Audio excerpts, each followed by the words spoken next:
Hello, I'm Levi, and welcome to a modern twist on ancient wisdom. Today, I'm right here at the Central Synagogue with the posters of our missing hostages that have been placed here at our synagogue since October 7th. We pray and hope that all of those will be returned back very soon to our families.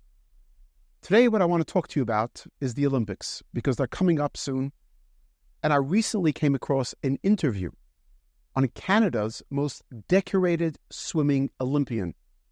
Her name is Penny Oleksiak. Penny won 7 gold medals in the pool. But not everyone always believed in Penny. Following a recent win, Penny tweeted, "I want to thank that teacher in high school who told me to stop swimming and start focusing on my schoolwork, because swimming would get me nowhere." Don't get me wrong, she said. Most of my teachers saw the vision and pushed me towards it. But that one teacher who constantly dragged me down, she was WOAT, W-O-A-T, worst of all teachers. You know, I thought about Penny's words. As many of us have a WOAT influence in our lives. If it's not a teacher, a family member, or a colleague, it's a voice of negativity. It's a voice of doubt in our own head. And it tells us, you are imperfect, you have shortcomings, you are not the smartest, best looking, the most creative, and will never be successful in really getting anything. That voice can weigh us down. That voice can hold us back. But here's the catch. That person or that voice only holds us back if we listen to it, if we give it attention or consideration. Like Penny, we can each replace our WOAT. You know, very interestingly, in the book of Genesis, chapter 19, there's a particular moment just before the city of Sodom is destroyed.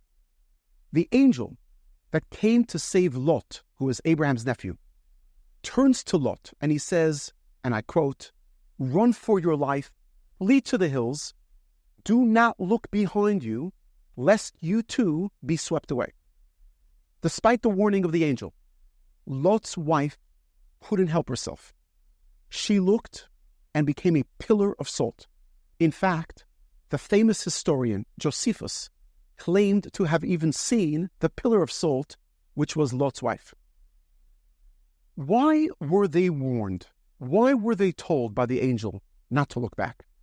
Now, the classic answer is that Lot and his family weren't righteous and, in truth, deserved to suffer the same punishment as the people of Sodom.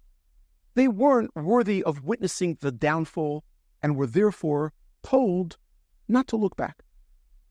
But I want you to listen to a very insightful saying that our sages have suggested. I think it's a much deeper perspective on this very story. In telling Lot and his family, don't look back, really, the angel was teaching a fundamental lesson to each of us in life.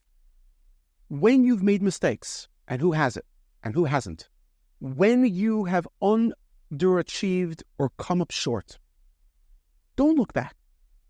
Don't focus on your past and beat yourself up. Don't listen to the voices of negativity and defeatism. Look forward.